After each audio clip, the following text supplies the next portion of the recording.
Ayan. Pero dito kayo may apat. Okay. Saan po ba kayo? Ayan. 1, 2, 3, 4, 5, 6, 7, 8, 9. Ayan. Hanggang palis kami po. Ayan. Okay, 10.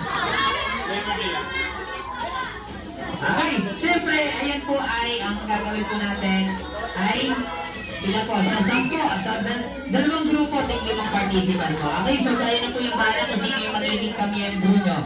Okay? Sige po, team nyo, ayan na po yan. Okay, sino na po kayo dyan? Ayan na. Okay, no, pero I'll give you 10 seconds para mag-isip ng group name. Pero since may mga bata po tayo, rated G lang po yung group name ha. Ayan, so para for kids po. Okay? Simple po ng group name within 10 seconds. So, rated G lang po. Ayan, kasi may mga kids po tayo. Okay, 10, 9, 8, 7, 6, 7,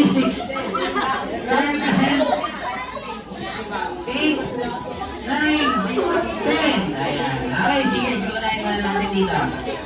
Pink drumstick. Ayan. 3. Ice cream. Okay, hindi na lang ako sa side. Team happy birthday din, ang haba ha. Okay, no, syempre ang gagawin naman po natin ay magpapashoot naman po tayo. Ay, hindi, dalawang logo. Ayan, so dito po tayo. Ayan, so first participant po, ayan yung first group. Pila po tayo dito from 1, 2, 3, 4, 5. Okay? Ayan, kayo po 5. Ayan. Tig-isa po kayong tiles. Ayan. Dito po yung isa. Hindi, atras po. Ayan. Mamaya po. Ayan. Okay, syempre pantayin nyo naman po sila dito sa side na to. Ito po. Ayan. Ano? Sure na po ba? Sure na po ba yung nasa? Ayan. Okay. Okay. Ngayon po, ang ating tawag po dito sa ating game ay Coco Shootout, kung saan ay magpapashoot lang naman po ang per group natin or every participants natin dito.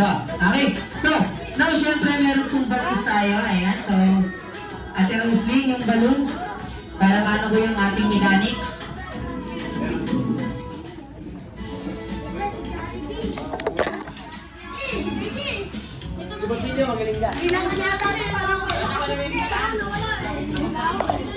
Ayan, so, okay, so may balance po per partisan. Okay, wag po natin papuputukin ha. Okay, so pag sinabi ko, here's the mechanics of Coco Shootout. Pag sinabi kong dribble, ibabounce po natin ng 2 beses yung logo pero hindi po bibitawan. Like this, dribble, pwedeng dalawang hawak or pwedeng sa tip lang ng logo. Okay, pag sinabi ko naman na double, ay side to side naman po like this. Pag sasabayin nyo na, dribble, double. So kailangan na nasabay po yung inyong ano ha, binte. Okay, grabe naman. Okay, so dribble, double.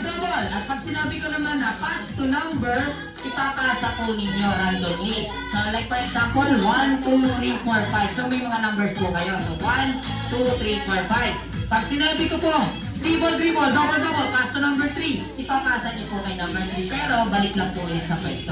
Okay, so iabot nila, balik sa pwesto. Ganun lang kadali. And pinaka-last naman natin ay pag sinabi ko naman, shoot the balloon, paunahan niyo pong ipapashoot yung logo kung kanino natapos yung number. Okay?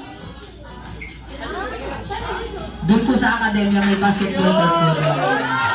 Okay, syempre kailangan natin magiging ring for today's video. Ayan, so sino kayo pwedeng maging representative? Ito si Sir, pwede ba sir? Ayan, babae po, ayan. Sige. So sino po kayo pwedeng maging ano sa guest natin na maging ring? Ayan. Ayan. Bibidyo ako. Nagbibidyo pala. So sino po kayo yung pwede representative? Ayan. Sige. Ayan. Ayan, si daddy na lang. Ayan. Di ba may hawak akong bata, sabi sa'yo.